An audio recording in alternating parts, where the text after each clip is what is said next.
મિત્રો સ્વાગત છે ફરી એકવાર આપણી યુટ્યુબ ચેનલ નકુમરીશની અંદર। આજના વિડીયોની અંદર વાત કરીએ પાક નુકસાન સહાય અંગે મહત્વની અપડેટ। હજી સુધી ખેડૂતોના ખાતાની અંદર છે જમા નથી થઈ સહાય। હવે પહેલાં તો આપણે ફોર્મની જે પ્રોસેસ થોડીક સમજી લઈએ, ત્યારબાદ મિત્રો વાત કરીએ કે જે તમે ફોર્મ છે ઓનલાઈન ભરેલું, ત્યારબાદ ગ્રામસેવક અને તલાટી કમ મંત્રી છે એની ઓનલાઈન એન્ટ્રી કરેલી, ત્યારબાદ તાલુકા કક્ષાએ છે એનું વેરિફિકેશન થયું, જિલ્લા કક્ષાએ એને મંજૂરી મળી તમારા ફોર્મને, અને ત્યારબાદ ગાંધીનગરથી જે કહેવાય ને કે ડીબીટી માધ્યમથી આ જે તમારી સહાય છે મિત્રો એ ડીબીટી એટલે કે ડાયરેક્ટ બેનિફિટ ટ્રાન્સફર તમારા સીધા જ તમારા ખાતાની અંદર જે આધાર સાથે, ખાસ કરીને યાદ રાખજો આધાર સાથે સીડિંગ હોય એ જ ખાતાની અંદર સહાય છે તમારા જમા થઈ હશે।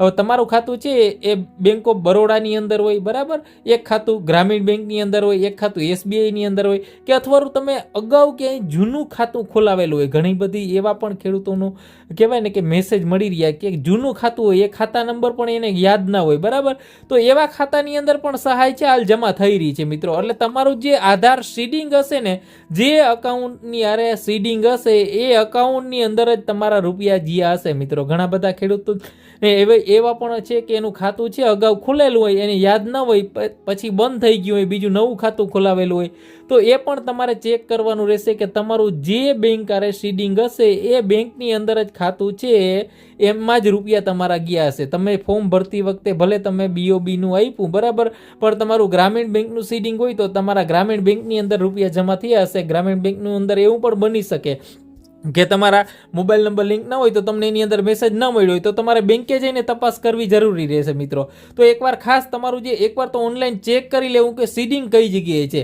સેમ આવી જ રીતે મિત્રો પાક નુકસાન છે એવી જ રીતે તમારે ટેકાના ભાવની જે સહાય છે, બરાબર, ટેકાના ભાવે જે મગફળી તમે વેચી છે એના રૂપિયા પણ જે આધાર સીડિંગ હશે એ જ અકાઉન્ટની અંદર જતા હશે। એટલે ખાસ એકવાર તમારું ચેક કરવું જરૂરી છે કે તમારું અકાઉન્ટ છે કઈ બેંકની અંદર સીડિંગ છે એ જ બેંકની અંદર તમારે જોવાનું રહેશે મિત્રો। તમે જે ફોર્મ ભરતી વખતે જે બેંકની ડિટેલ આપી એ બેંકની અંદર રૂપિયા જમા ન પણ થાય, જો તમારે એક જ અકાઉન્ટ હોય તો કોઈ ઇસ્યુ નથી, બરાબર, તો એમાં પણ તમારે એકવાર ચેક કરવું છે કે તમારું સીડિંગ છે કે નહીં, એ એકવાર અવશ્ય ચેક કરી લેજો।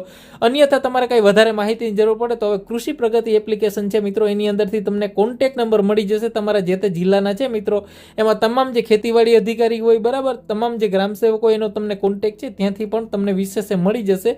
હવે જો જમા ન થયું હોય, આ તમારા તરફથી તમારે ઓકે હોવું જરૂરી છે મિત્રો, તમારા તરફથી તમારે ઓકે હોવું, તમારું કમ્પ્લીટ હોવું જરૂરી છે। તમારું ખાતું બંધ નથી, ખાસ એકવાર, બરાબર, અકાઉન્ટની અંદર તમે ફોર્મ ભરતી વખતે કંઈ પણ ભૂલ નથી એ પણ એકવાર અવશ્ય ચકાસી લેવી। આટલું તમારું ક્લિયર હશે મિત્રો, સીડિંગ તમારું ક્લિયર હશે તો જ તમારા ખાતાની અંદર જમા થશે, અને જે અકાઉન્ટની અંદર સીડિંગ હશે, જે આધાર કાર્ડ અરે બેંક સીડિંગ હશે એ જ ખાતાની અંદર જમા થશે। એટલે ખાસ એકવાર ચેક કરાવી લેજો મિત્રો તમારું સીડિંગ ઓકે છે કે નહીં। અને અન્યથા જો તમારા સહાય ના જમા થઈ તો નીચે કોમેન્ટ કરજો મિત્રો તમારું સીડિંગ પણ ઓકે છે, બરાબર, તો એના માટે વિશેષ આપણે વિડીયો બનાવીને જાણ કરીશું। તો આ વિડીયોને લાઈક કરી તમારા મિત્રો સુધી શેર કરશો।